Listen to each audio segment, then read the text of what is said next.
میں آپ سے پوچھتا ہوں، اس دنیا پر، اس عالم رنگ و بو میں، اس مادی کائنات میں سب سے زیادہ آپ کے کندھوں پر کس کے حق ہیں؟ تو آپ سب کہیں گے ماں کے حق۔ حضور سے بھی پوچھا گیا من ابرو، حضور میں سب سے زیادہ کس کے ساتھ حسن سلوک کروں، یہ حضور سے سوال کیا گیا۔ تو میرے آقا کریم نے فرمایا امک، اپنی ماں کے ساتھ۔ تو اس نے پھر دوبارہ سوال کیا، پھر حضور نے فرمایا کہ اپنی ماں کے ساتھ۔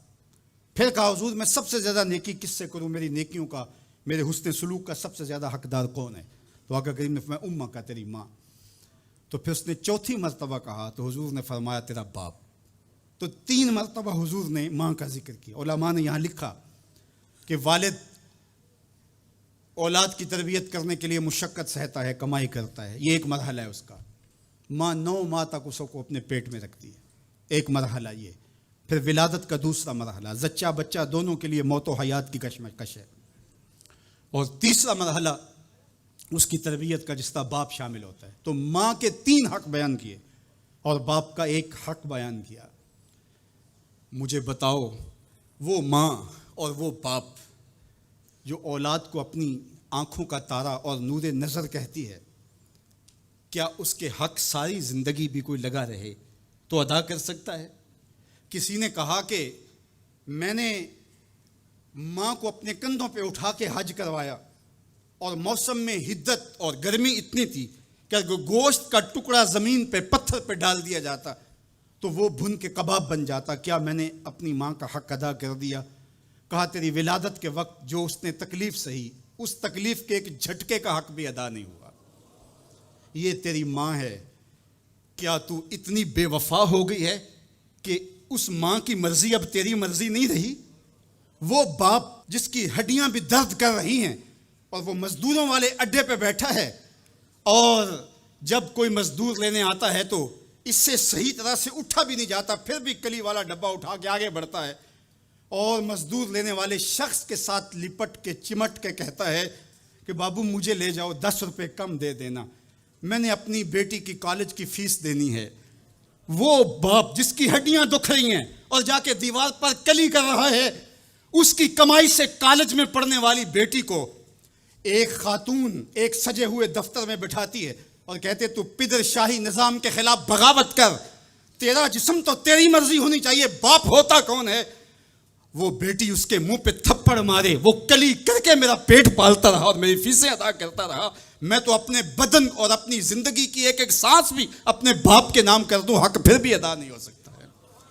میرا باپ میری تعلیم کا ضامن ہے، میری زندگی کا ضامن ہے، میری عزت اور آبرو کا پہرے دار ہے۔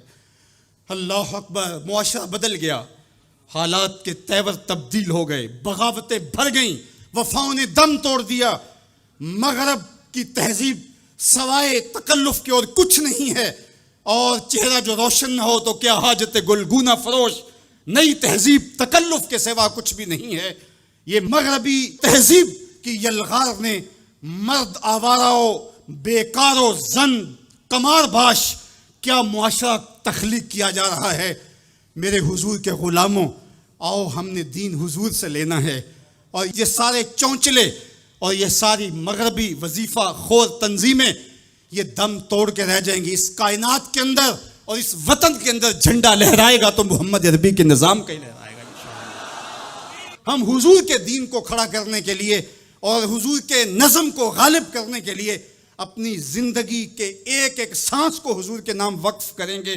میری زندگی کا مقصد تیرے دین کی سرفرازی، میں اسی لیے مسلمان، میں اسی لیے نمازی، میری زندگی کا ایک ایک لمحہ حضور کے دین کے لیے، حضور کے نام کے لیے۔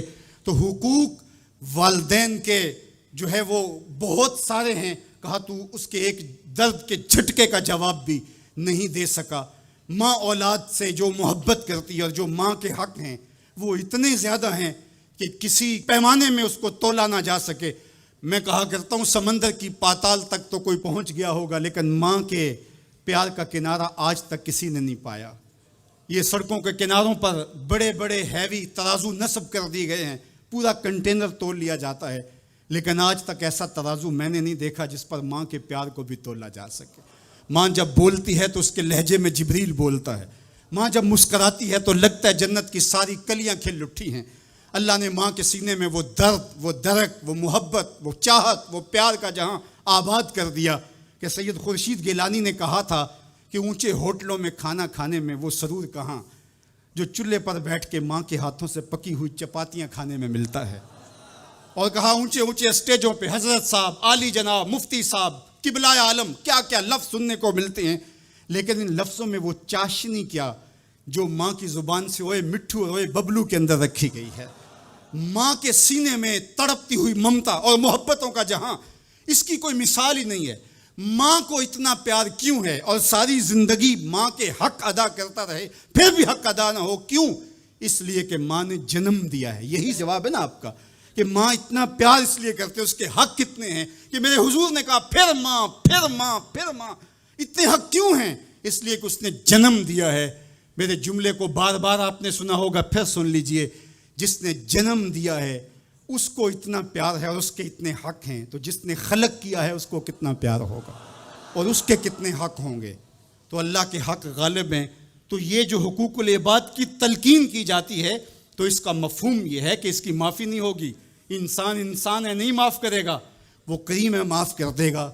تو اس کا یہ مطلب کبھی بھی نہیں نکلتا کہ جو ہے وہ اللہ کے حق کوئی کمزور ہے اور مخلوق کے حق غالب ہیں۔ ہمارے اوپر سب سے بڑا حق ہمارے اللہ کا ہے، پھر رسول اللہ کے حق ہیں، پھر اس کے بعد ہماری ماں کے، ہمارے باپ کے، ہمارے مرشدوں کے، ہمارے استاد۔ ہم احسان فراموش لوگ نہیں ہیں، ہم جس کا بھی حق ہو اس کو پورا کرتے۔ مولا کائنات سیدنا علی المرتضیٰ فرماتے ہیں جس نے مجھے ایک حرف بھی پڑھایا اس نے مجھے اپنا غلام بنا لیا۔ ہم تھوڑی سی عزت ملنے پر آنکھیں سر پہ نہیں رکھ لینے والے لوگ، ہم احسان فراموش نہیں ہیں کہ کبھی باپ کو پدر شاہی نظام کے ساتھ مسترد کریں، کبھی ماں کے چہرے پہ لات مار دیں کہ تم کون ہوتی ہو میری زندگی میں مداخلت کرنے والی۔ ہم تو رشتہ بھی کرنا ہوتا ہے تو بوڑھی دادی امی سے بھی پوچھتے ہیں، جب تک وہ ہاں نہیں کرتی تو گھر کے اندر ماحول ہی نہیں بنتا ہے۔ ہمارا دین، ہمارا کلچر، ہماری تہذیب، ہمارا تمدن ہمیں یہ سکھاتا ہے لیس منا من لم یرحم صغیرنا ولم یوقر کبیرنا، جو چھوٹوں کے ساتھ شفقت سے پیش نہیں آتا اور بڑوں کے ساتھ جو ہے وہ توقیر سے پیش نہیں آتا۔ میرے حضور نے فرمایا میرے ساتھ اس کا کوئی تعلق، کوئی ربط، کوئی رشتہ نہیں ہے۔